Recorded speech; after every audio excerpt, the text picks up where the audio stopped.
versus someone's private, apartment they have available, or room, or whatever it is. And first of all, it's a fraction of the hotel room.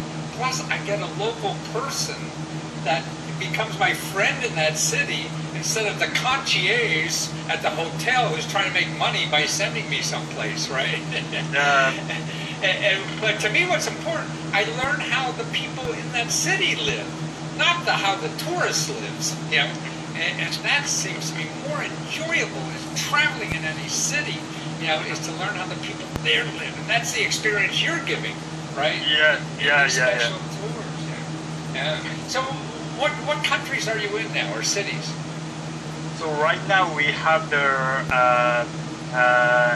Japan, India, Taipei, Hong Kong, India, Indonesia, Thailand, Indonesia, Wow. Singapore, Wow. So even Indonesia, Nepal, they sound like exotic, places to have a nice tourist vacation without feeling like a tourist, right? So that's the key. And so you go around checking out these small little entrepreneurs that are offering the service. You travel around a lot in the world and check them out personally, so you make sure.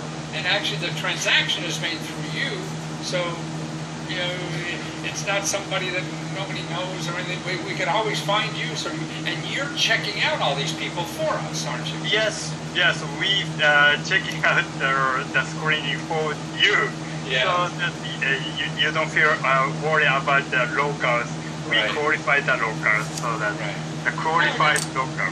I could go on the internet and find anything. Somebody give me cooking lessons in India or something like that. And who knows if they're just going to rip me off with my money or whatever. But if I go through you, then it's usually going to be some small entrepreneur who gives a very good service doing this, and it's very personalized, and it's not a big corporation. So you specialize in the individual kind of entrepreneurs, don't you? Yes.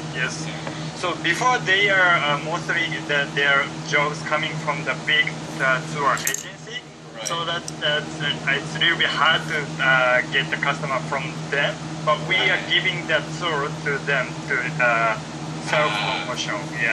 So the little guy. So it makes sense. You're hooking up people. This is like a peer-to-peer.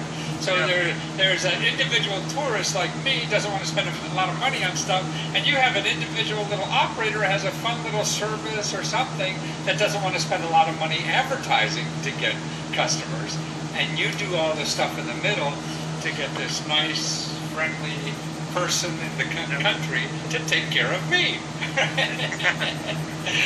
And I need taken care of, so that's wonderful. So what are some of the exotic things that you would even be interested in taking advantage of that is on your site? You know what I mean? Okay. Actually, for me, I wanted to have in Indonesia, we have the meet local shaman and get the fortune telling. Oh, you a shaman? Give your fortune telling? Really? In Indonesia? A shaman? Wow! It's a local shaman. But the local know the shaman. I see. So the tourists will never find this person. They're going to the shaman at the hotel. No hotel conscious know the shaman. Right, exactly. So you found this little... And did you have your fortune told? Actually, no, but normal stuff had your fortune told, I would see. Well, that's wonderful. So now, what's your favorite of all the countries you cover? What are some of your more favorite countries you like going to?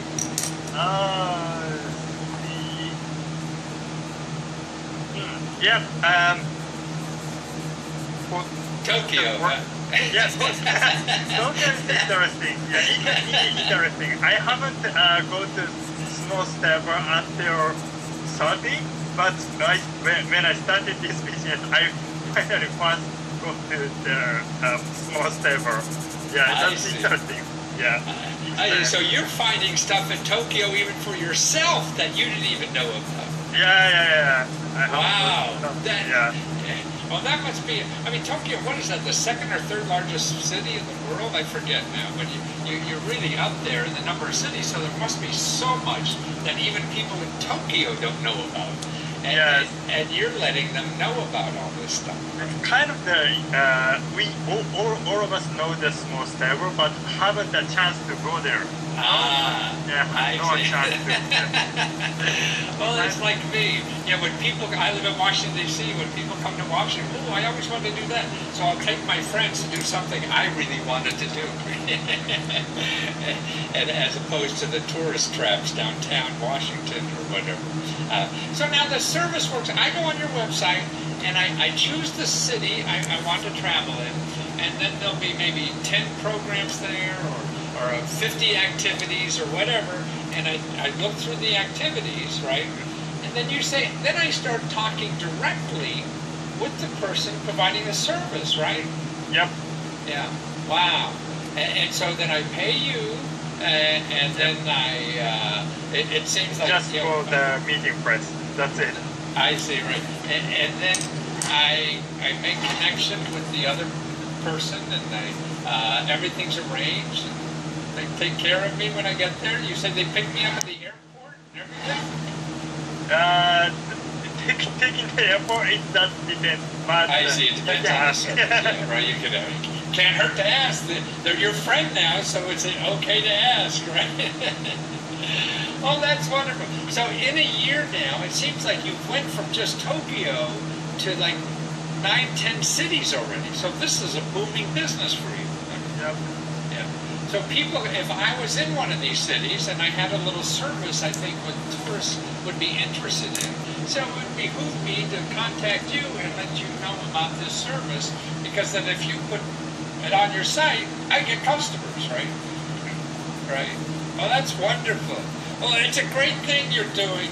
Yeah, and I think it's going to, because I think tourism will increase if we can meet real people in these cities. Yeah. You know, when you get to just meet the people who want your money all the time in the hotels and the big restaurants, you know, you don't get a sense of what life is like. But you're introducing us to real people in those cities. Yeah, so that's, I don't like the outsider tours, so I want to be the insider while I was traveling. So I wanted to offer that kind of the service through voyaging. So you're making everybody who travels now an insider, no matter what city they go to, right? So I'll be an insider in Indonesia or India or Japan or anywhere, and I won't be able to speak a word, but these people speak English, and they'll make me an insider, right? Well, wonderful. Well, thank you for having this service, and it's GoVoyagin, GoVoyagin.com. And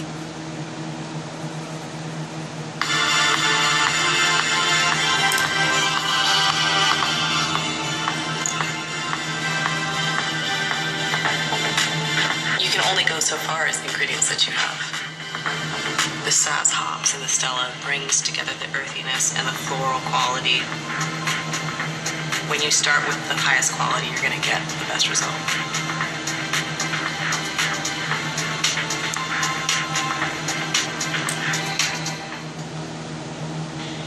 Well, do you think you're smarter than Thomas Edison?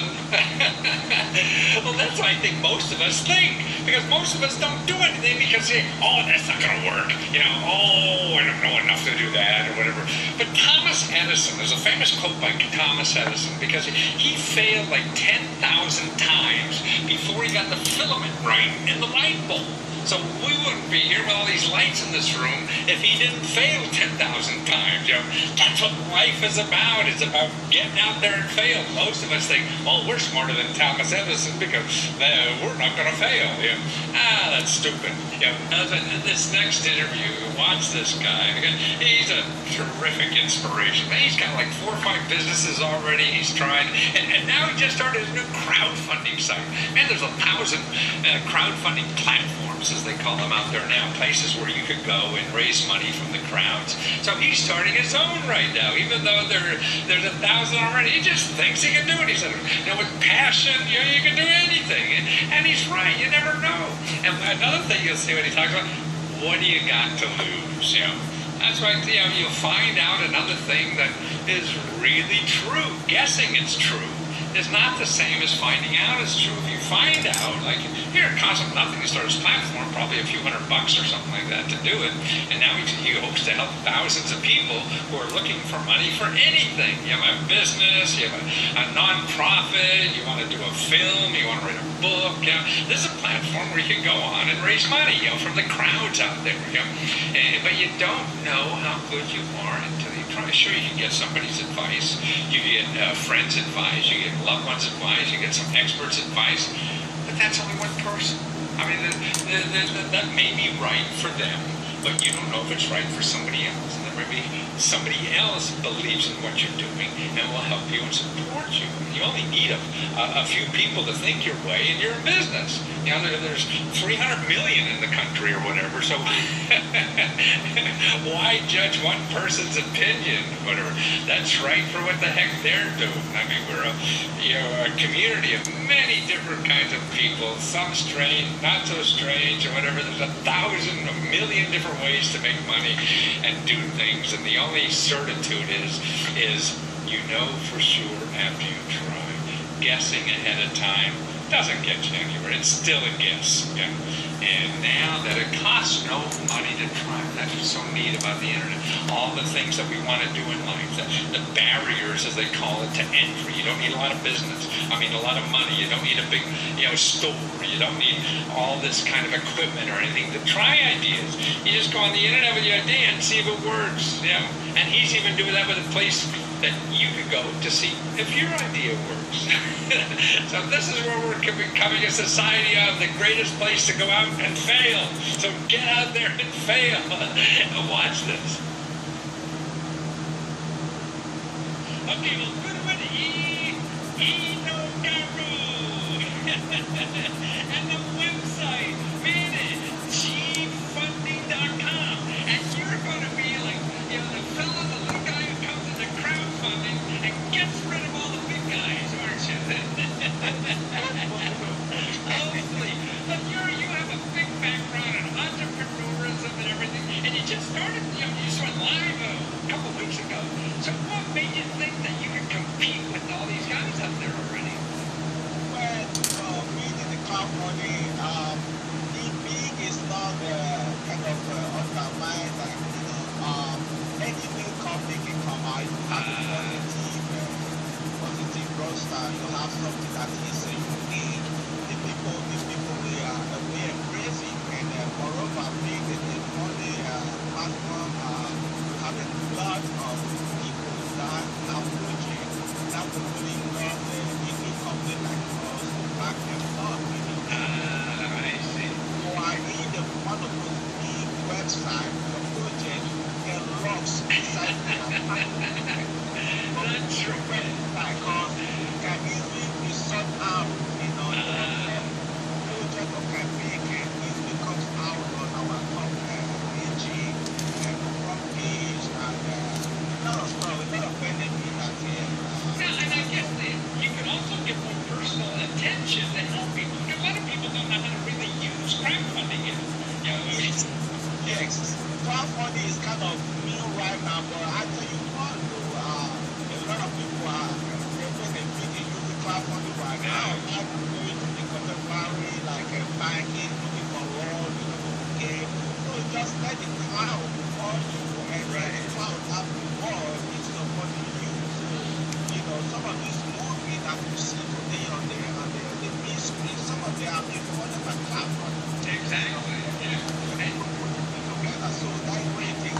Crowdfunding is very important. You can do things with me. And then go to a website like cheapfunding.com. Put in your campaign. Does it cost any money to put the campaign in? And just wait and see how the process will get you out. But more importantly, I think, like going to someplace like cheap funding and at least trying, you're going to learn more for free than if you hire some consultant for thousands of dollars. It will come in unique because like some of the crowdfunding out there, someone will charge you service fees. Right, exactly. Now, cheapfunding.com,